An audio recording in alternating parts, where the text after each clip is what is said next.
Primo tiro per David Logan e primo bersaglio. La recupera Russell con l'aiuto di Mekovulu, contropiede, Russell riceve, va sopra il ferro a schiacciare, +7 De Longhi, è la sua posizione ma sbaglia il tiro. Rimbalzo offensivo di Gamble, dice a Ricci, riprovaci, e stavolta è quella buona.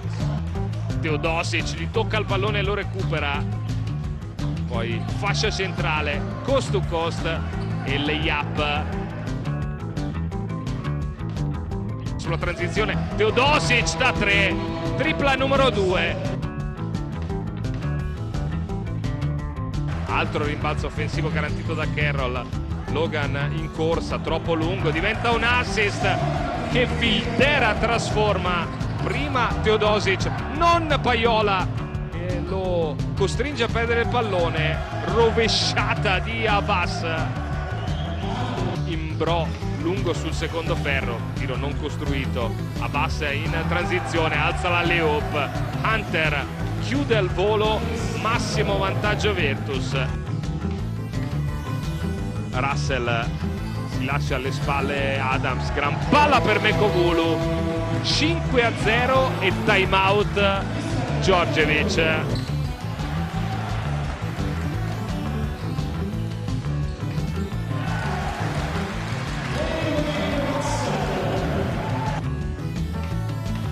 Prende il blocco di Ricci, Teodosic esce da guardia e infila un'altra tripla.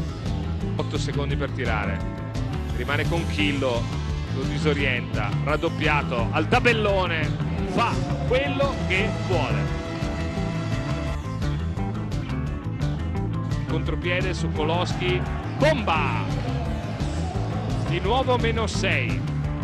Sokolowski che recupera un altro pallone sotto il proprio tabellone, vede la fuga da parte di Achele, -2. Gamble da Ricci che era ancora in compagnia di Logan, 2 comodi, timeout Menetti.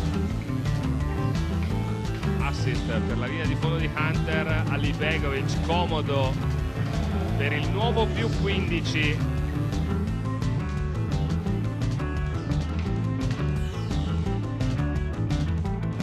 19 Segafredo.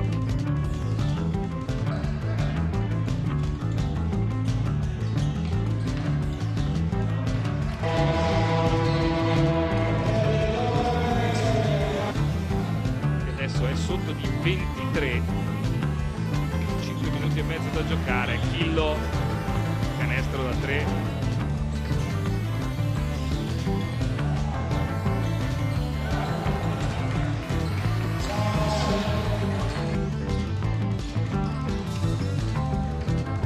Begovic, tripla frontale, la risposta da parte di Carroll è per il ferro, ce n'è ancora, 98 con la schiacciata di Abbas.